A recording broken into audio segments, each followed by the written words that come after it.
దివ్యవాణి TV ప్రేక్షకులకు, కథోలిక విశ్వాసులకు క్రీస్తు ప్రభుని నామమున శుభములు.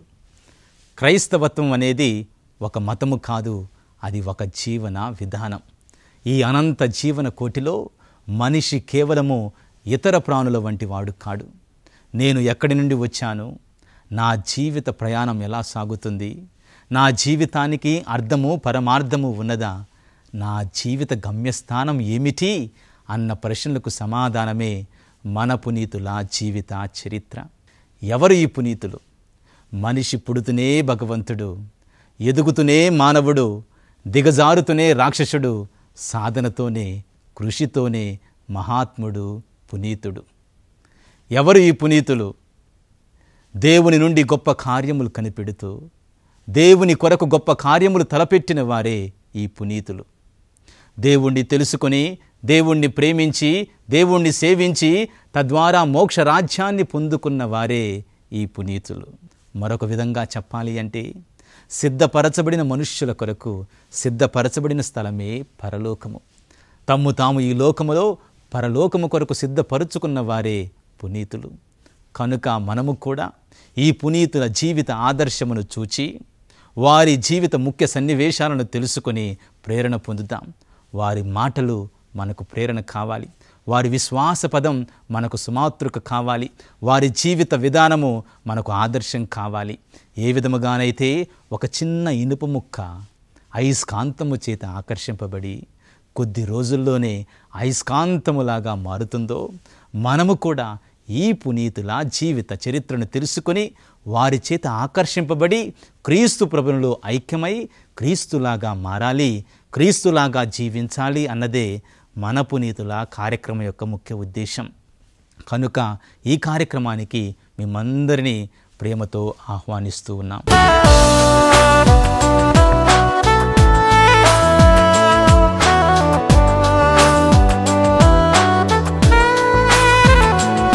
ప్రియ సహోదరి సహోదరులారా, దివ్యవాణి టీవీ వీక్షకులారా, ఈరోజు ఆగస్టు 1వ తేదీన పునీత అల్ఫోన్స్ మరియ లిగోరి గారి పండుగను మనం కొనియాడుతూ ఉన్నాం. వీరు ఇటలీ దేశంలోని నేపుల్స్ అనేటువంటి ప్రాంతంలో ఒక ధనిక కుటుంబంలో జన్మించి ఉన్నారు. తమ 16వ ఏటనే న్యాయశాస్త్రంలో పట్టాను స్వీకరించి ఒక లాయరుగా పనిచేసి ఎంతో గొప్ప పేరు ప్రతిష్టలను సంపాదించుకున్నాడు. అయితే ఒక న్యాయమైన వ్యాజ్యం విషయంలో వీరు అపజయాన్ని పొందుకొని, మానవ ప్రయత్నం ఒక్కటే సరిపోదు, ఏదైనా మంచి జరగాలి అంటే ఏదో తెలియని అదృశ్య శక్తి సాయము కూడా అవసరమని, ఆ శక్తియే దైవమని భావించారు. న్యాయశాస్త్ర వృత్తిని విసర్జించారు, ప్రార్థన చేయడం మొదలుపెట్టారు, దేవుని వాక్యాన్ని ధ్యానించడం మొదలుపెట్టారు. అప్పుడు వారిలో ఉన్నటువంటి అంతరాత్మ ప్రేరణనిచ్చింది, మనసాక్షి ఘోషించింది, ఈ లోకములో ఉన్నటువంటి సౌఖ్యాలను విడిచిపెట్టు, నన్ను అనుసరింపుము అని. ఆ పిలుపు విని 1726వ సంవత్సరమున డిసెంబర్ 21వ తారీఖున వారు గురువుగా అభిషేకం పొందారు. ప్రియ సహోదరి సహోదరులారా, వీరు తమ జీవితంలో చెప్పేటువంటి ఒక మంచి మాట, ప్రార్థన చేసినప్పుడు రక్షింపబడతారు, ప్రార్థన చేయనప్పుడు శిక్షింపబడతారు, నరకానికి పోతారు అని.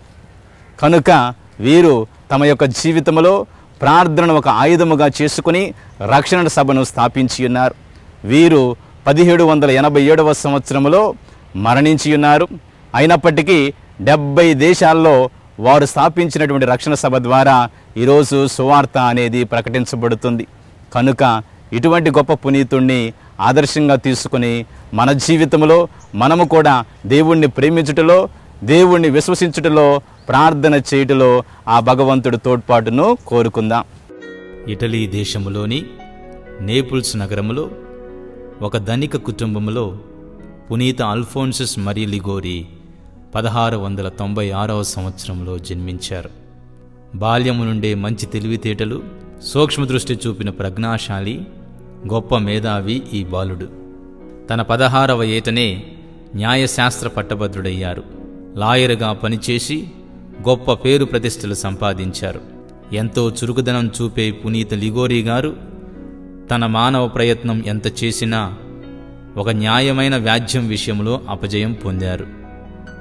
దాంతో వారిలో ఒక విధమైన విరక్తి తొంగిచూసి విజృంభించింది.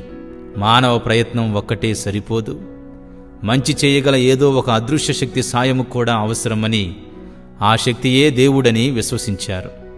ఈ లోక సంబంధమైన కీర్తి, ధన సంపాదన, జయ అపజయాలు తన భావి మరణానంతర జీవితానికి అంతగా పనికొచ్చేవి కావని భావించారు. దేవుని సేవే శాశ్వత జీవం ప్రసాదించగలదని నమ్మారు. అందుకే తమ న్యాయవాద వృత్తిని విసర్జించారు.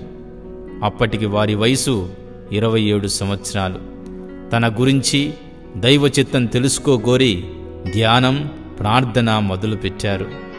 ప్రభూ, నన్నేం చేయమంటారు అని ఆర్తితో అర్థించారు. వెంటనే వారి అంతరాత్మ ప్రేరణనిచ్చింది, మనసాక్షి ఘోషపెట్టింది, ఈ లోక జీవిత సౌఖ్యాలు విడిచిపెట్టు, నన్ను అనుసరించు అని. అల్ఫోన్సస్ దే లిగోరీ గారు వెంటనే బయలుదేరి తమ తండ్రిని కలుసుకున్నారు. తాను ఒక గురువు కాదలుచుకున్నానని ముక్తసరిగా చెప్పారు. కొడుకు భౌతిక అభివృద్ధిపై ఎన్నో ఆశలు పెట్టుకున్న తండ్రి అందుకు నిరాకరించాడు. అయితే లిగోరీ గారి మేనమామ అయిన జేమ్స్ గారు ఒక అగ్రపీఠాధిపతి. వారి సలహా, ప్రోత్సాహం మేరకు తమ కొడుకు గురువు అవ్వడానికి తండ్రి ప్రేమతో అనుమతించారు. కేవలం 3 సంవత్సరాలలో గురు శిక్షణ విద్యను దిగ్విజయంగా ముగించారు. క్రీస్తు శకం 1726 డిసెంబర్ 21వ తేదీన వారు పవిత్ర గురు పట్టాభిషిక్తులయ్యారు. వారి దృష్టి ప్రకారము గురువు అంటే మారుమూల పల్లెల్లో చల్లాచెదురైన దైవ ప్రజలకు కాపరిగా ఉండటం అనేవారు. అలాగే పేదల పట్ల ప్రేమ కలిగి పాప సంకీర్తనాలు వింటూ విశ్వాసుల్ని ఓదారుస్తూ తన ప్రేమను ఇతరులకు పంచిపెట్టడం గురువు విధి అంటూ తాము అలాగే బాధ్యతలు నెరవేర్చారు. బిషప్ థోమాసు, బిషప్ పాల్కోయా, సిస్టర్ నెమరియా చెలస్టి క్రోస్టా రోజా అనువారుల తోడ్పాటుతో ఉన్నత కార్యాలకై దైవం తనను ఆదేశిస్తున్నారని ఫాదర్ లిగోరీ గారు ప్రేరేపింపబడ్డారు. అందువల్ల తమను అభిమానించే అనుచరుల్ని కలుపుకొని 1732 నవంబర్ 9వ తేదీన మహాపరిశుద్ధ విమోచకుని సభ అని ఏర్పాటు చేశారు.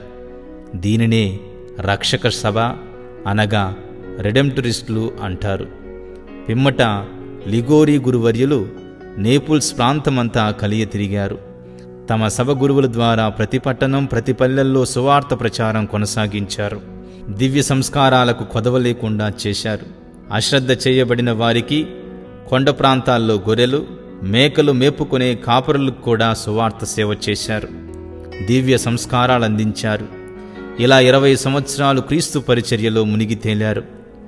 కొన్ని నెలలకొకసారి నేపుల్స్లో తమ సభ గురువులు శ్రేయోభిలాషులతో సమావేశమై తమ గురుత్వ సేవల వల్ల జ్ఞానస్నానాలు, వేదవ్యాప్తి సంఖ్యలపై బేరేజు వేసుకునేవారు.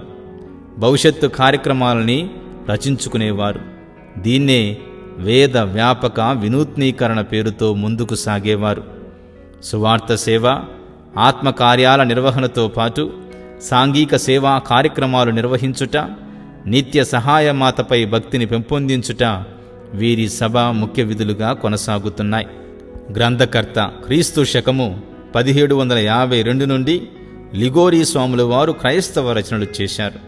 ముఖ్యంగా వారి నైతిక వేదాంత శాస్త్రం, మరియమాత మహిమలు, వాస్తవ క్రీస్తు సహవాసుడు, రక్షణ మార్గం అనే గ్రంథాలు వీరి గొప్ప రచనా వ్యాసంగానికి ప్రతీకలు.